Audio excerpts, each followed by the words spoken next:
दोस्तों, क्या आप जानते हैं कि इस दुनिया में कौन सा मुल्क कितना पावरफुल है?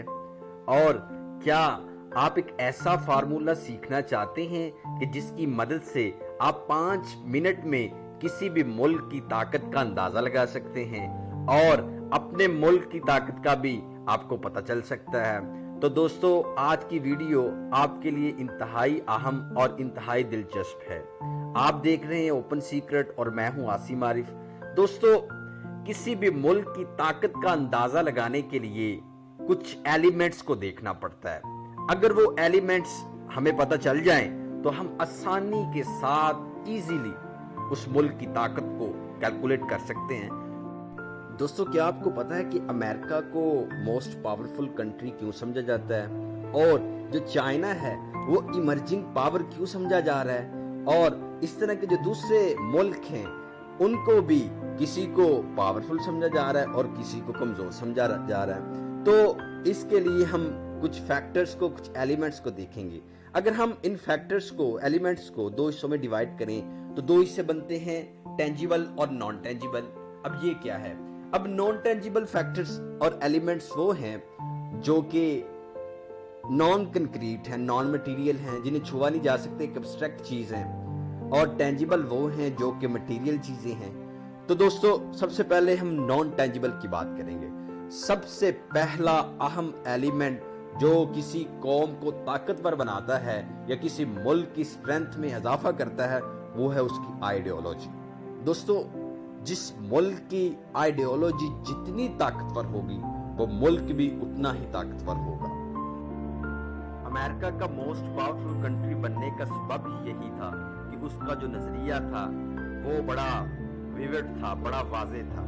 और उसके मुकाबले में रशिया, उसका भी एक नजरिया था। तो दोनों नजरियात की जंग की वजह से पावरफुल बने। अब अमेरिका का जो नजरिया था वो कैपिटलिज्म था और जो रशिया था उसका नजरिया कम्युनिज्म था, और दोनों ही अपने अपने नजरिए के प्रोपोनेंट्स थे। तो लिहाजा नजरिया कंट्रीब्यूट करता है किसी कौम को, किसी मुल्क को पावरफुल बनाने के लिए। इसी तरह एक जो इस्लाम है वो भी एक नजरिया है कि इस्लाम को लोग फैलाना चाहते हैं। तो इस्लामी नजरिया बड़ा ही डोमिनेंट और बड़ा ही पावरफुल है, जो कौम को एक मुहर्रिक प्रोवाइड करता है जिसकी बुनियाद पर फिर कौमें तरक्की करती हैं। दोस्तों, इसके बाद सबसे अहम वो है नेशन। अब नेशन का, कौम का मुहज्जब होना बहुत जरूरी है। जो कौमें मुहज्जब होती हैं वो ज्यादा तरक्की करती हैं। अगर हम चाइना की बात करें, जापान की बात करें या दूसरे जो यूरोपियन कंट्रीज हैं, उन लोगों को अगर डिस्कस करें तो हमें पता चलता है वो इंतहाई मुहज्जब हैं। वो अपनी ड्यूटीज को मिनो अन वो परफॉर्म करते हैं और जो भी कानून और ज़ाब्ता उनकी कंट्री ने बनाया होता है उसको फॉलो करते हैं। तो नेशन जितनी सिविलाइज्ड होगी, कौम और मुल्क उतना ही तरक्की करेगा, और जब तरक्की करेगा तो अल्टीमेटली वो एक ताकतवर बन जाएगा। दोस्तों, तीसरी चीज वो लीडरशिप।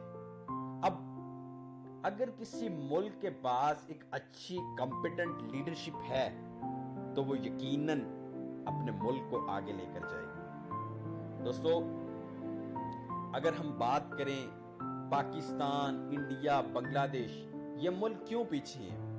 उसकी एक वजह है कि यहाँ की लीडरशिप अक्सर और बेशतर वो करप्ट होती है। उनके अंदर नेपोटिज्म और फेवरेटिज्म का मादा मौजूद होता है। वो सिंसियर नहीं होते। और जो दूसरे डेवलप कंट्रीज हैं उनकी जो लीडरशिप होती है वो इंतहाई सिंसियर और इंतहाई ऑनेस्ट होते हैं।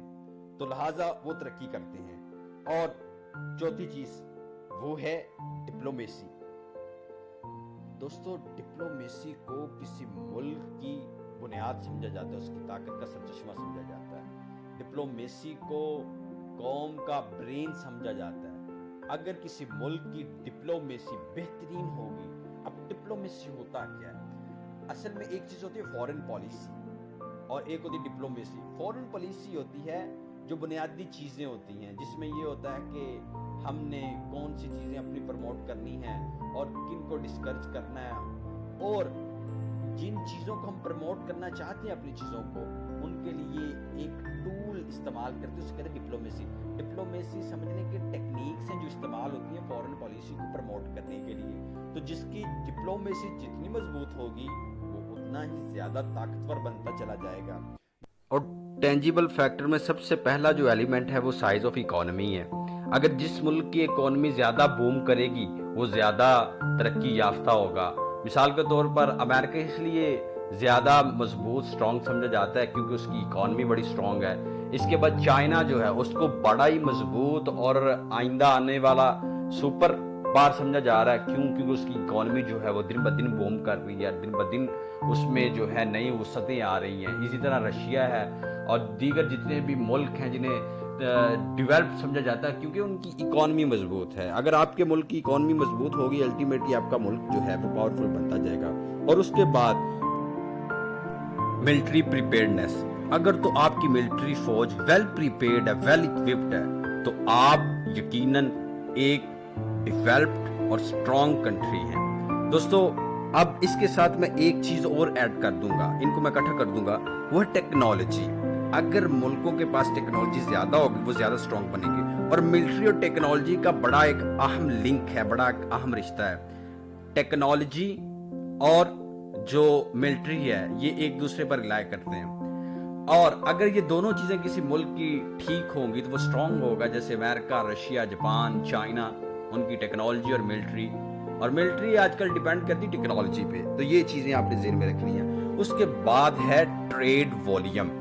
دوستو ٹریڈ وولیم کہ کس ملک کا کتنا ٹریڈ وولیم ہے, وہ کتنی تجارت کرتا ہے. اب چائنا سب سے زیادہ تجارت کر رہا ہے اور انڈیا جو ترقی پذیر سمجھا جاتا ہے لیکن اس کی ٹریڈ بہت زیادہ ہے اور وہ اس کی وجہ سے بڑا ہی انٹرنیشنل پالیٹکس میں بڑا ایک اہم کردار ادا کرتا ہے. دوستو اس کے بعد ہے جیوگرافی. اگر آپ کی جیوگرافیکل پوزیشن اچھی ہے تو یقیناً آپ کو اسٹرانگ بننے کا ایک موقع ملے گا.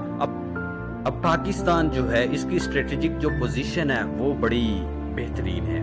اس کے ساتھ ہی چائنا ہے جو کہ ایک ایمرجنگ پاور ہے, ساتھ ادھر وہ رشیا ہے, ادھر میڈل ایسٹ ہے.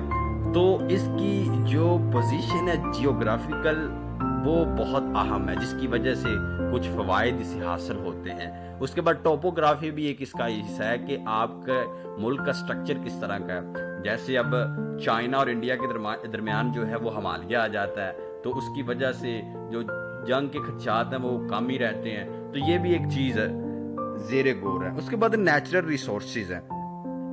دوستو نیچرل ریسورسز جو ہیں نا وہ بڑے اہم ہیں. میڈل ایسٹ جو ہے, سعودی عربیہ, ایران, یہ سارے جو کنٹریز ہیں یہ اہم سمجھے جاتے ہیں کیونکہ ان کے پاس نیچرل ریسورسز ہیں. اور رشیا اور امریکہ ان کے پاس تو بے تحاشا نیچرل ریسورسز ہیں. اور یہ پھر نیچرل ریسورسز کو کس طرح اٹین کرنا ہے, کس طرح ان کو استعمال کرنا ہے, یہ سب سے زیادہ چیزیں یہ رشیا اور یہ جو امریکہ ہے ان کو آتی ہیں. اسی وجہ سے وہ اسٹرانگ ہے. تو یہ ایک بڑا اہم جو ہے ایلیمنٹ ہے. تو دوستو اوپن سیکرٹ پر ہم اس طرح کی انفارمیٹیو ویڈیوز لے کر آتے ہیں. اگر تو آپ کو ویڈیو اچھی لگی ہے تو لائک کریں, اوپن سیکرٹ کو سبسکرائب کریں, بیل آئیکن کو پریس کریں اور کمنٹس میں بتائیں کہ آپ کا ملک کتنا طاقتور ہے تاکہ ہمیں اندازہ ہو سکے کہ آپ کس ملک سے تعلق اور کیسے ملک سے تعلق رکھتے ہیں. شکریہ.